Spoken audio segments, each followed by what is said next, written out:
Final value ఏంటి 10,272. నాకు వచ్చిన ఇనీషియల్ వాల్యూ ఏంటి 9,600 ఇంటూ 100. 100 మీద ఎంత పెరిగింది చూద్దాం.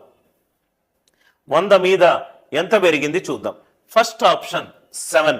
100 మీద 7 పెరిగింది అంటే 107. ఏమీ క్యాల్కులేషన్ చెయ్యొద్దు, జస్ట్ చూడంగానే ఆన్సర్ తెలిసిపోతుంది. ఇక్కడ right most non zero digit ఎంత 2, ఇక్కడ రైట్ మోస్ట్ 6, ఇక్కడ రైట్ మోస్ట్ 7.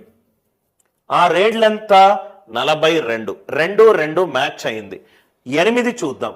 8 గనక పెట్టుకుంటే 9,600లో 100 మీద 8 ఎక్కువ 108.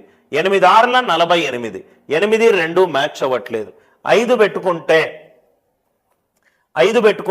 105. 105 అనేది 7 తోటి భాగాహరింపబడుతుంది.